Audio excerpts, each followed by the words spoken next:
Salutations YouTube, Tolstoy Kafkaesky here, and I'm doing another late night movie review. This time I have them all physically here with me, and that's good, I guess, except for, well, we have a lot of them, well, more than 3, so let's just get right to it.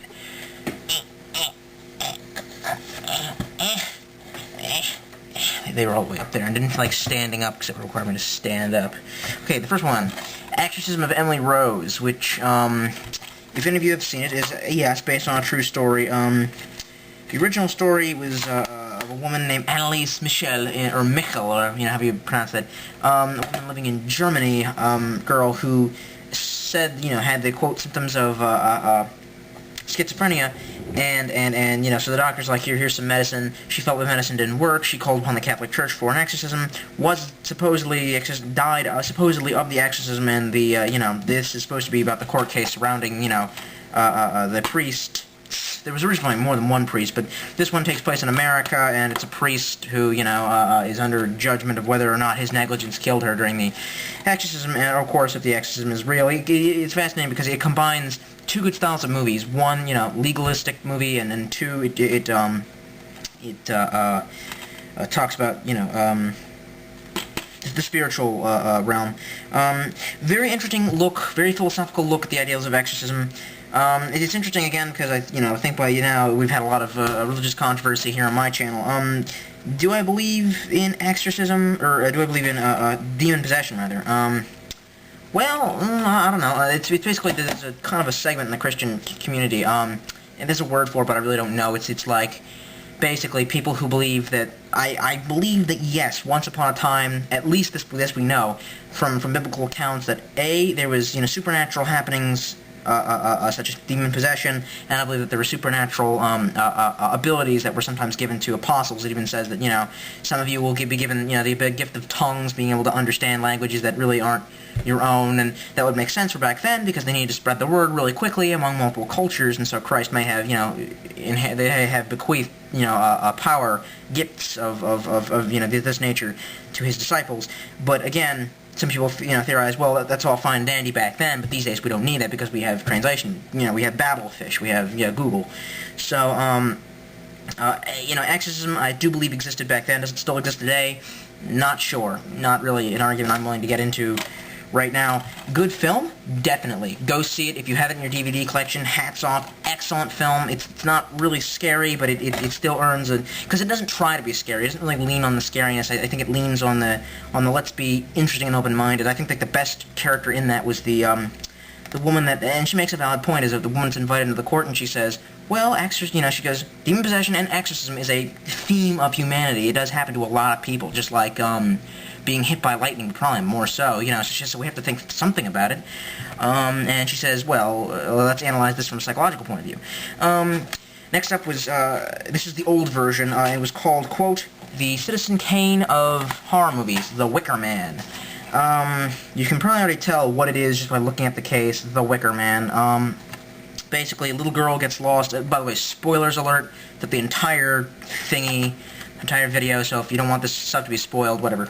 This one really doesn't matter. This is the old version, not the one with Nicolas Cage, the original one from the 60s, or the 70s, who cares. Basically, this English cop has to go find, this little lost girl on this island off the coast of Scotland, and, right, there's a cult there that basically is old and pagan, and they sacrifice him to their sun god.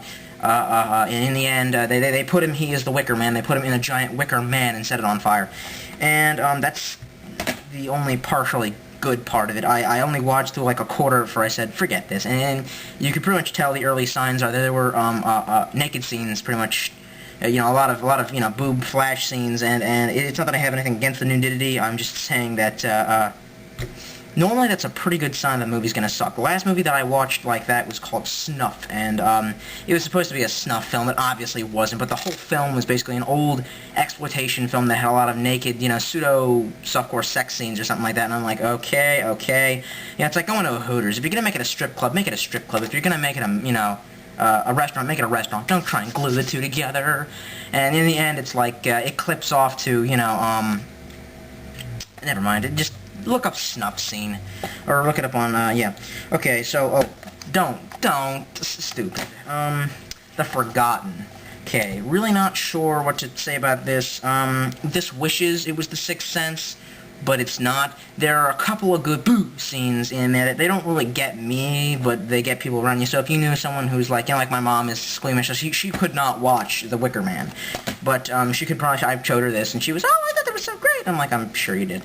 It's, you know what, watch it for free on the internet. I mean, buy it legally at your local DVD store. And last one, Golden Compass, which, oh, I'm sorry. The Golden Compass, Golden Compass is like a stupid little fantasy novel that supposedly had a cult following, and they wanted to turn it into a movie, and there was just no redeeming quality about this. Even Wicker Man had some redeeming quality. I mean, naked scenes, and some guy gets burned at the end. Golden Compass, really gay. I'm sorry, that was a slur to gay people. What I mean is, it sucks.